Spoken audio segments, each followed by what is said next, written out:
بلکہ جہاں جہاں پر بھی فعل امر ہوتا ہے، حکم ملتا ہے اللہ کا کوئی نہ کوئی، تو وہ بھی فرض کا درجہ رکھتا ہے اور ہر مسلمان کو اس پر عمل کرنا چاہیے۔ مثلاً یا ایھا الذین آمنو سے جو بھی آیت شروع ہوتی ہے نا، تو اس کے بعد جو بھی آنے والا لکھا ہوا حکم ہوتا ہے وہ فرض ہوتا ہے ہر مسلمان پر۔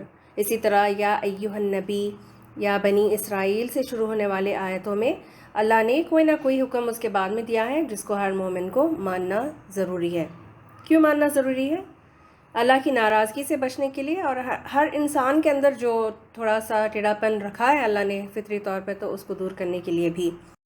تو اس سے کیا بات سمجھ میں آئی کہ اللہ نے اس کتاب کے ذریعے اپنا ڈسپلن نافذ کیا ہے، اور اسی کتاب کے ذریعے بہت سارے لوگ جو ہیں وہ گمراہیوں سے نکل کر راہ حق کی طرف آ جاتے ہیں، کیونکہ قرآن لوگوں کی غلط عقائد کو، غلط سوچوں کو، غلط اعمال کو درست کرنے والی کتاب ہے۔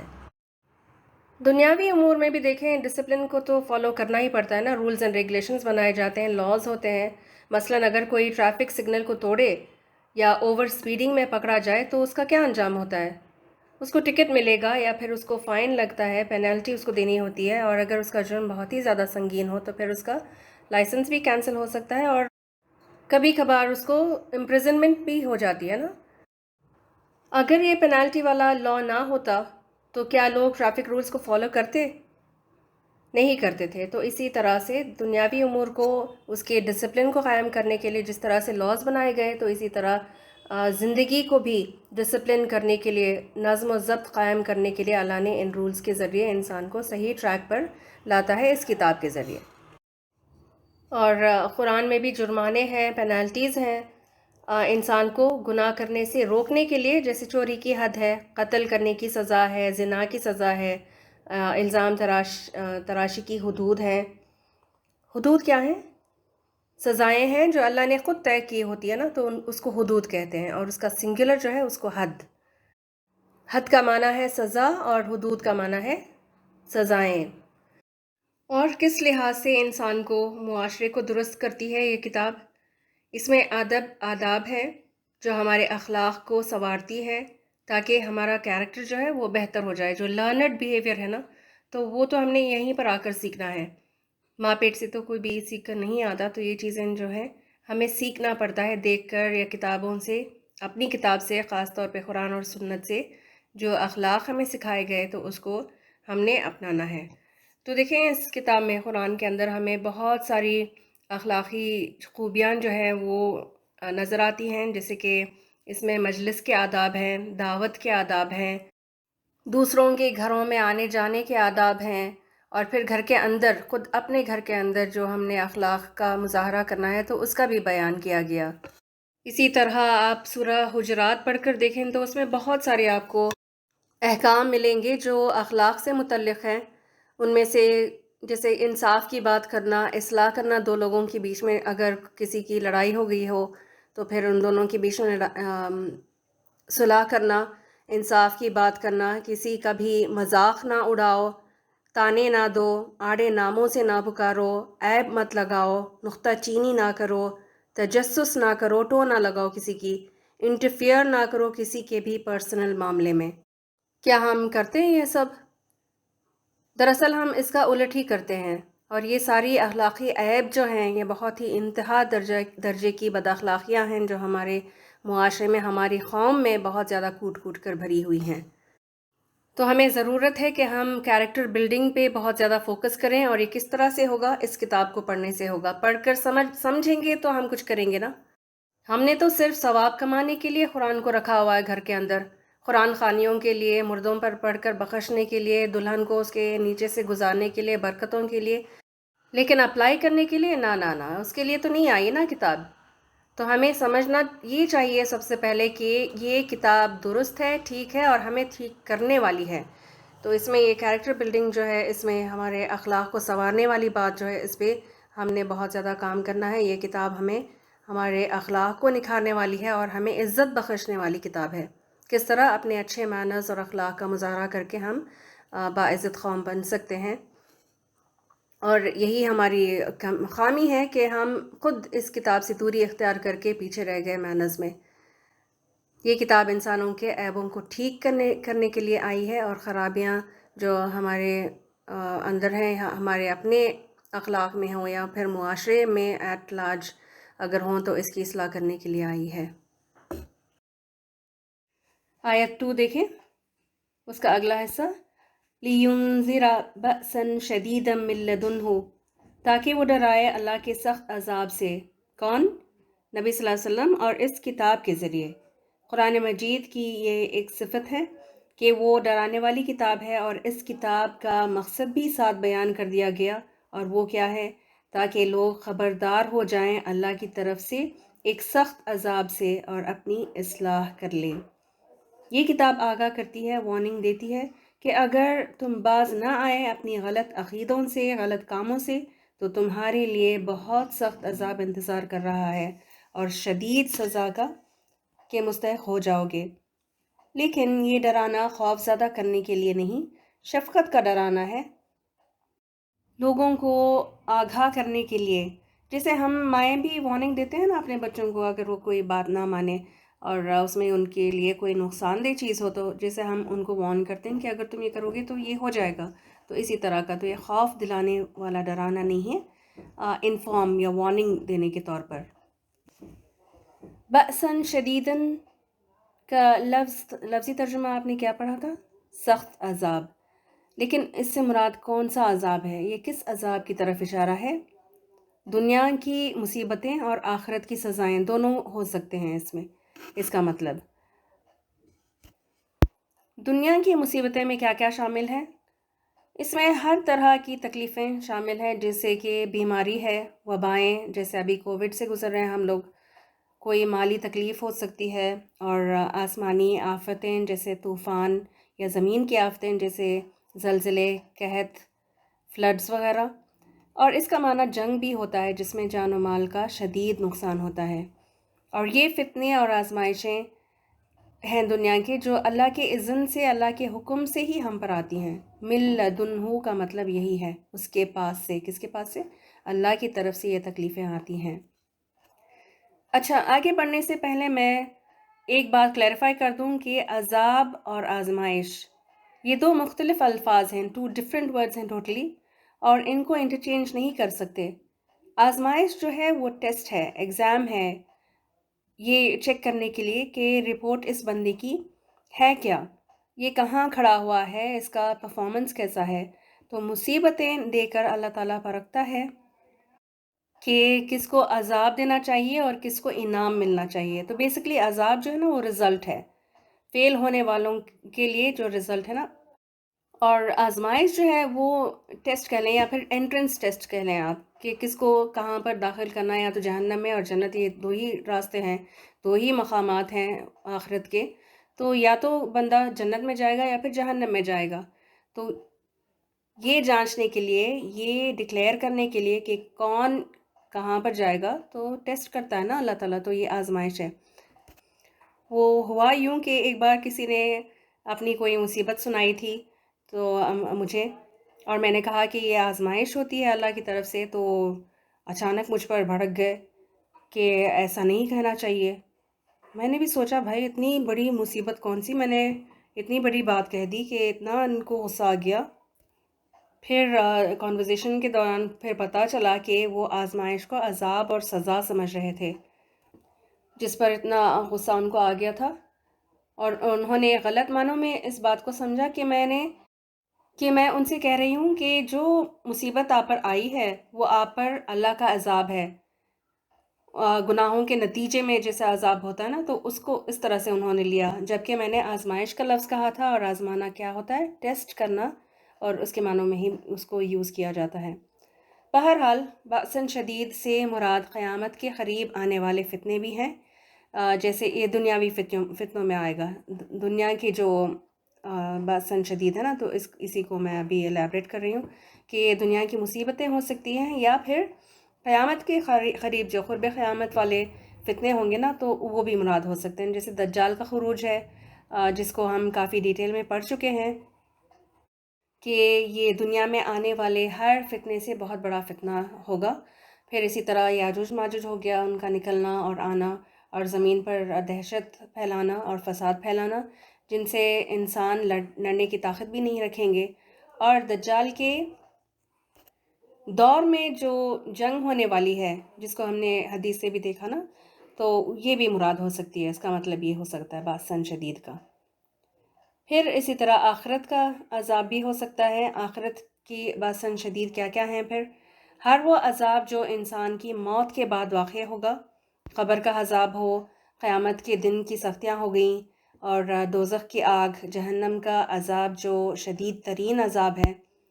تو یہ کتاب آگاہ کرتی ہے، خبردار کرتی ہے، وارن کرتی ہے کہ لوگوں جان لو کہ ایک دن تمہیں اپنے رب کے پاس واپس پلٹنا ہے، اپنے اعمال پیش کرنے ہیں، اپنے رب کے سامنے کھڑے ہو کر اپنا حساب کتاب دینا ہے، اور جو بھی اس کتاب کے معیار پر پورا نہ اترے، اس کتاب کے مطابق اپنی زندگی نہ گزاری ہو، اس کے لیے کیا ہے؟ بأسن شدید، یعنی سخت عذاب ہے۔ وَيُبَشِّرَ الْمُؤْمِنِينَ، اور خوشخبری دے مومنوں کو۔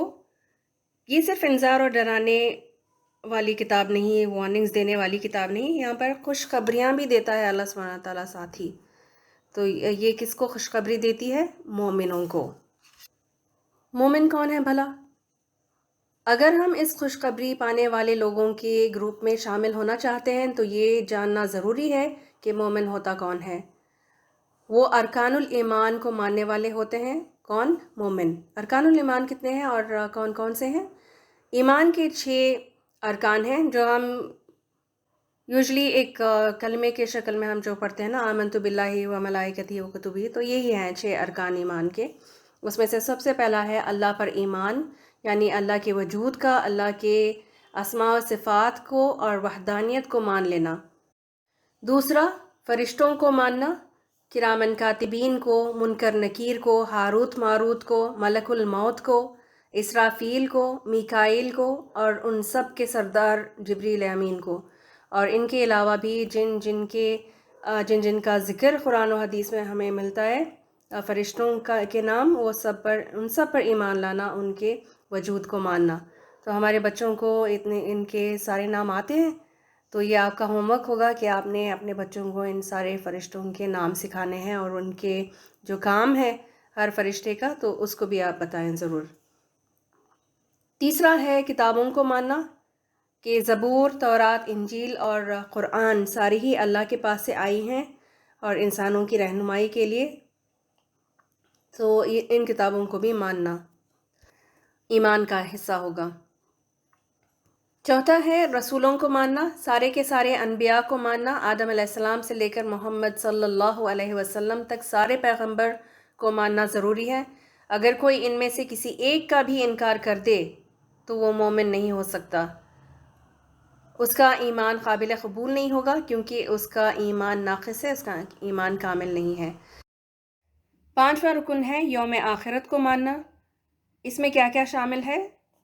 قبر کا عذاب، قبر کے سوالات، برزخ کی زندگی، دوبارہ جی اٹھیں گے، اس پر بھی ایمان ہو، قیامت کے دن پر ترازو، حوض کوثر، میدان حشر، پل صراط، اعمال نامہ، حساب کتاب، جنت جہنم، یہ سب کچھ آخرت پر ایمان لانے میں شامل ہے۔ اور چھٹا رکن 6 جو ہے وہ قدر کو ماننا، تقدیر پر ایمان لانا، اس کے خیر والے اور اس کے شر والے معاملات سارے اللہ کی طرف سے ہی ہیں، اس پر بھی ایمان لانا ضروری ہے۔ کامل ایمان اسی کا ہے جو ان میں سے ہر ایک چیز کو مانے، وہی مومن ہو سکتا ہے۔ ان ارکان میں آپ نے غور کیا کہ کتابوں کے علاوہ باقی ساری چیزیں ہمارے آنکھوں سے، نگاہوں سے اوجھل ہیں، یعنی غیب سے تعلق رکھتی ہیں۔ اللہ کو، فرشتوں کو، رسولوں کو، انبیاء کو، آخرت کے دن کو، جنت جہنم کو ہم قیامت کے دن ہی دیکھیں گے، اور تقدیر کے معاملات بھی نامعلوم ہے۔ ہم میں سے کسی کو نہیں پتا کہ کل ہمارے ساتھ کیا معاملہ ہونے والا ہے، اپنی تقدیر سے انجان ہے۔ اچھا، اس میں شیطان کا ذکر نہیں ہے، اور وہ بھی غیب کی چیز ہے، تو کیا اس پر ایمان لانا ضروری نہیں؟ شیطان پر ایمان لانا ضروری ہے، اور یہ قرآن پر ایمان لانے والے رکن کے ساتھ ہے، کیونکہ قرآن پر ایمان لانے کا مطلب ہی کیا ہے؟ یہی کہ اس کی ہر کہی ہوئی بات کو، آیات کو مانیں گے، اور شیطان کا ذکر جو ہے قرآن کے آیتوں میں ہی آتا ہے۔ تو جو قرآن کو مانے گا وہ شیطان پر بھی اس کا ایمان ہونا چاہیے کہ یہ ایک مخلوق ہے جو موجود ہے۔ اسی طرح دجال کا آنا، یاجوج ماجوج کا خروج، ان کا نکلنا، پھر عیسیٰ علیہ السلام کا نزول یعنی آسمان سے اتر کر آنا، یہ ساری باتیں جو ہیں احادیث میں درج ہیں۔ نبی صلی اللہ علیہ وسلم کی مبارک زبان سے نکلی ہوئی کلمات جو ہیں، نکلے ہوئے الفاظ جو صحیح احادیث ہیں، وہ بھی وحی کی ایک شکل ہے، اللہ کی طرف سے نبی صلی اللہ علیہ وسلم نے ہمیں بتایا تھا۔ تو ان سب پر ایمان لانے والا ہی مومن ہے، اور ان پر سوال اٹھانے والا، انکار کرنے والا، نہ ماننے والا کیا ہوگا؟ پھر کافر ہے۔ آیت کا اگلا حصہ، الذین یعملون الصالحات، وہ لوگ جو عمل کرتے ہیں نیک، وہ لوگ جو نیک اعمال کرتے ہیں۔ یہ کون لوگ ہیں؟ کس کی بات ہو رہی ہے اس آیت میں؟ یہ مومنوں کی ہی بات مزید کی گئی ہے۔ مومنوں کی کچھ اور ڈسکرپشن ہے کہ مومن ایمان لانے کے بعد اپنے ایمان کی گواہی دیتے ہیں۔ کیسے؟ اپنے اعمال کے ذریعے، اپنے اعمال سے ایمان کی تصدیق کرتے ہیں مومن، اور عمل بھی کیسے کرتے ہیں؟ نیک اعمال۔ تو اس کو تھوڑا سا الیبریٹ کرنے کی ضرورت ہے۔ آپ کو قرآن میں یہ الفاظ بار بار ملیں گے، آمنوا وعملوا الصالحات، الا الذین آمنوا وعملوا الصالحات، یہ بار بار آتا ہے نا قرآن میں۔ تو ایمان سب سے پہلا ہے، دل میں ایمان ہوتا ہے، اور پھر نیک اعمال سے پریکٹیکلی پروو کیا جاتا ہے کہ وہ مومن ہے یا نہیں۔ لیکن یوزلی ہمیں اس کا اپوزٹ ایٹیٹیوڈ نظر آتا ہے۔ مثلاً اگر لیڈیز کو حجاب کرنے کو کہیں تو جواب میں وہ کیا کہتی ہیں؟ ہمارے دل میں خوف ہے، کنٹرول ہے، دل میں ہونا چاہیے ایمان، دل میں ہی ہوتا ہے نا۔ تو چاہے اپیرنس کیسا بھی ہو، اگر دل میں ایمان ہے تو پھر بس ٹھیک ہے۔ ایمان اگر دل میں ہوتا، ایمان ہی کی بات ہے، تو اس کائنات کے سب سے پاکیزہ عورتیں جو تھیں، نبی صلی اللہ علیہ وسلم کی ازواج مطہرات سب سے زیادہ ایمان والیاں تھیں، تو ان کو کیوں پردہ کرنے کی ضرورت تھی؟ کچھ دوسرے لوگ دوسرے ایکسٹریم پر نکل گئے۔ وہ کیا کہتے ہیں؟ چاہے ہمارا ایمان کچھ بھی ہو، چاہے ہم کسی بھی چیز کو مانتے ہوں یا نہیں، ہمارا جو عقیدہ ہے وہ کچھ بھی ہو، وہ میٹر نہیں کرتا زیادہ۔ جو اہم چیز ہے وہ اپنا اخلاق ہے۔ ہم اگر نیک ہیں، لوگوں کے ساتھ اچھا سلوک کرتے ہیں، سوشل ویلفیئر کے کام، خدمت خلق کرتے ہیں، تو ہم جیسا کوئی نہیں۔ کائنڈنس، پولائٹنس، لو، مرسی، یہ عادات جن میں ہیں وہ تو بہت اچھے ہیں، اور یہ کافی ہے زندگی کے لیے۔ جی ہاں، یہ زندگی کے لیے کافی ہو سکتا ہے، لیکن جنت کے لیے نہیں۔ کیوں؟ کیونکہ ایمان اور عمل صالح ایک سکے کے دو پہلو ہیں۔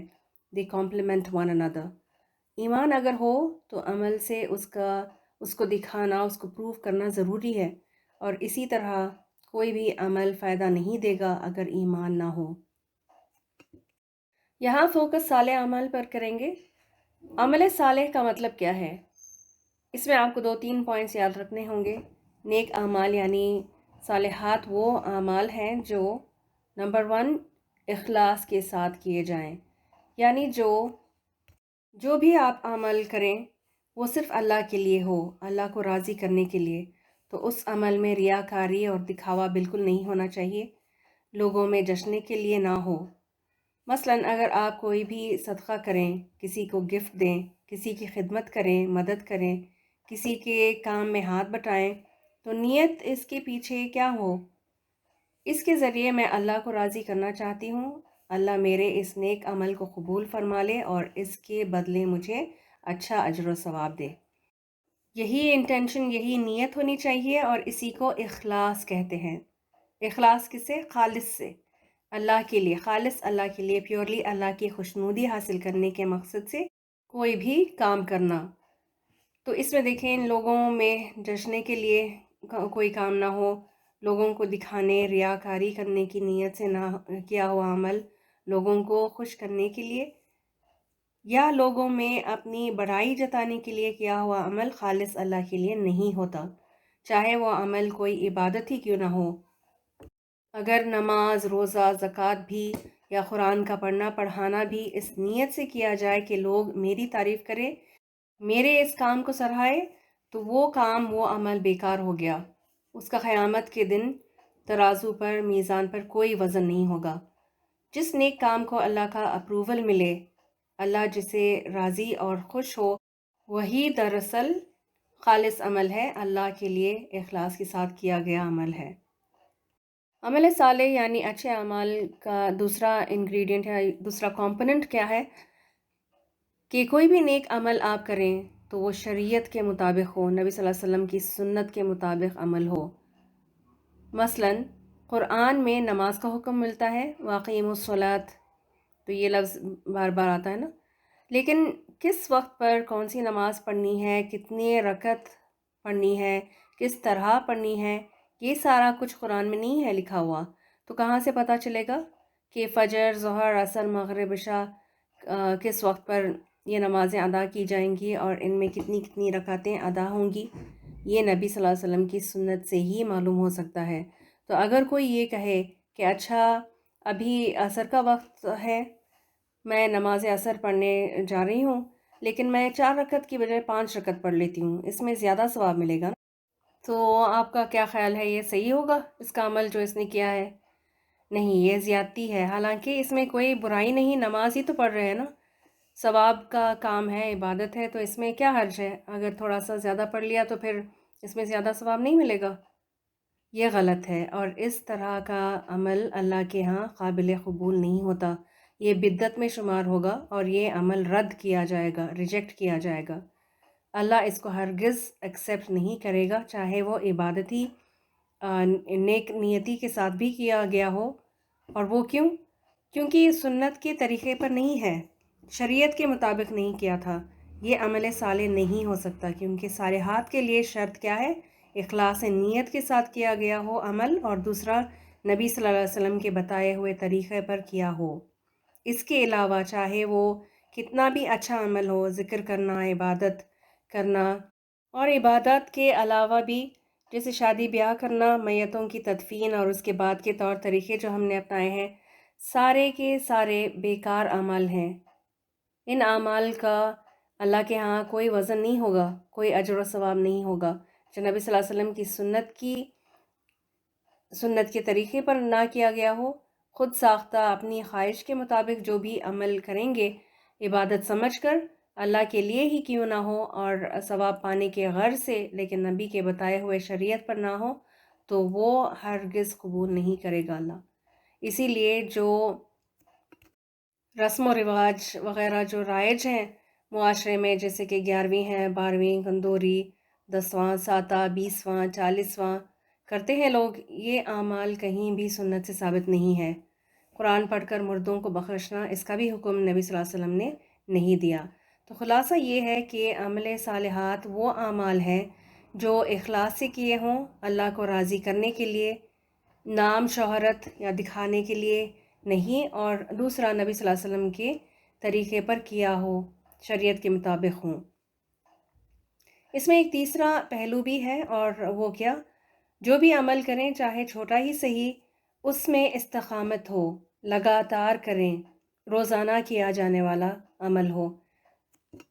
مثال کے طور پر سونے سے پہلے کی دعا اگر بندہ روز کرے، روز پڑھ کر سوئے، تو صرف یہ ایک عمل اس کی نجات کے لیے کافی ہو سکتا ہے اگر وہ ہمیشہ کرتا رہے۔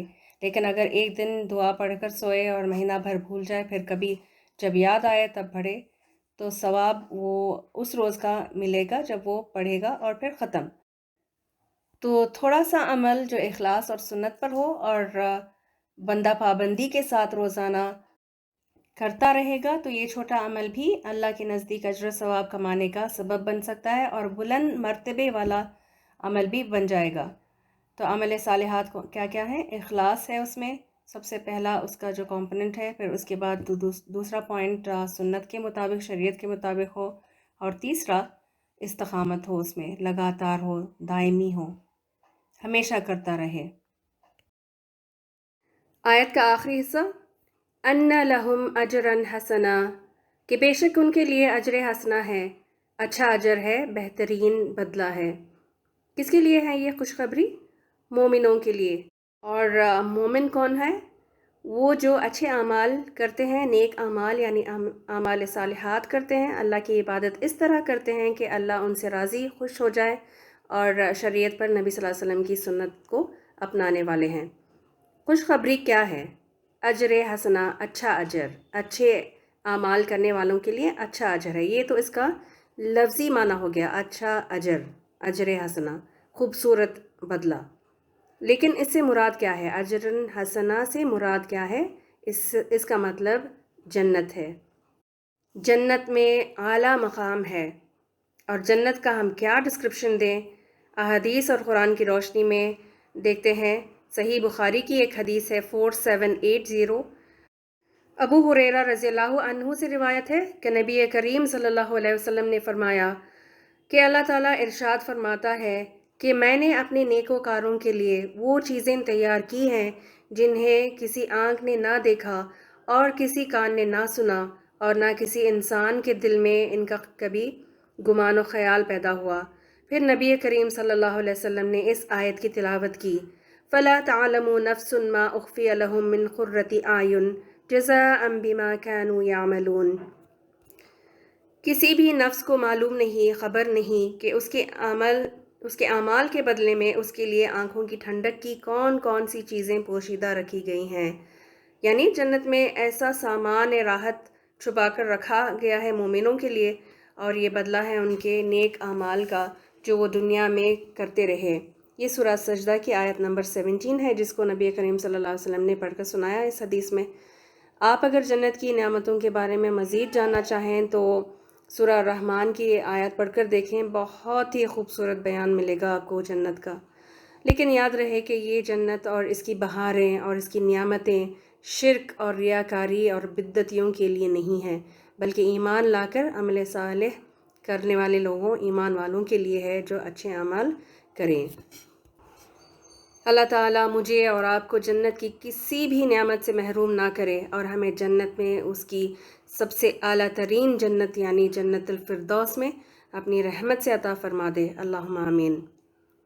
اس آیت کا خلاصہ یہ ہے کہ اس میں 3 باتیں مزید بتائی گئیں. کتاب کی وہ قیم ہے، بالکل سیدھی کتاب ہے، خبردار کرنے والی کتاب ہے، انذار دینے والی، انذار کرنے والی یعنی ڈراوے دینے والی عذاب سے، اور مومنوں کو خوشخبری دینے والی بھی ہے کہ نیک اعمال کرنے والے لوگوں کے لیے بہترین بدلہ ہے.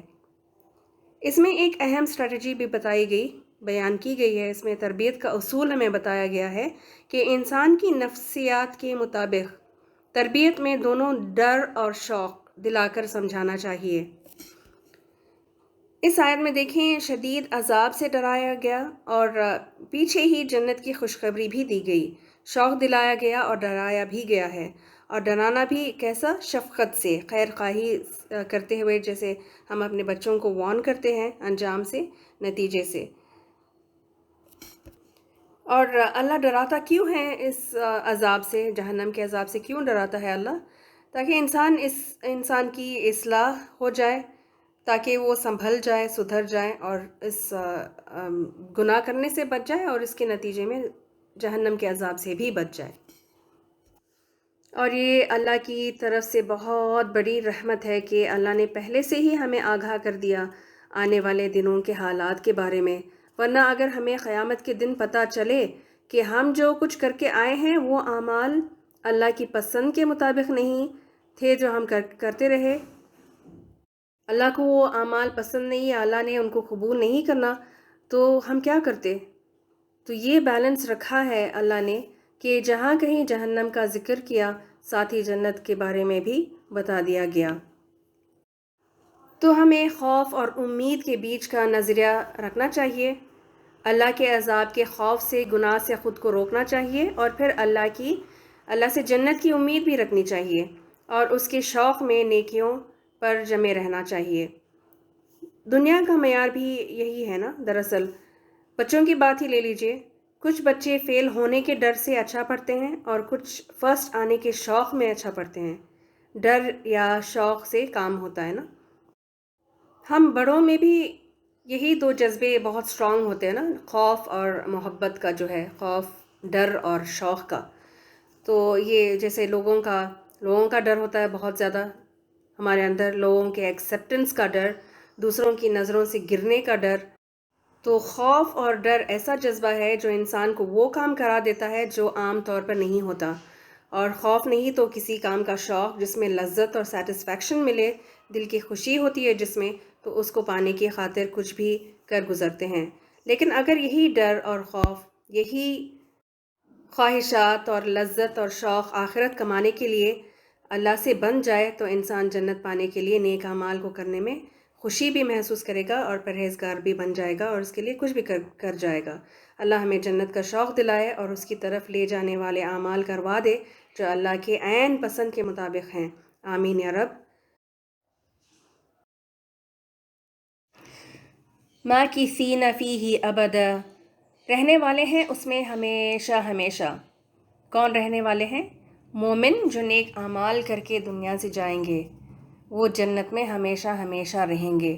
تو دیکھیں مومن جو ہے نا، ایمان جو ہے وہ بہت بڑی دولت ہے اور اس کو ہر حال میں بچانا چاہیے، اور اسی کی آپ کو بار بار نا وہ ملتی رہے گی تاکید اور نصیحتیں پورے سورۃ الکہف میں۔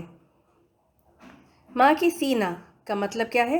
رہنے والے ہیں، ٹھہرنے والے، رکنے والے، یعنی پرماننٹ ریزیڈنس میں جا کر بس جائیں گے لوگ، اور وہاں سے ان کو کوئی نہیں نکالے گا اور اس کو کھونے کا ڈر بھی نہیں ہوگا۔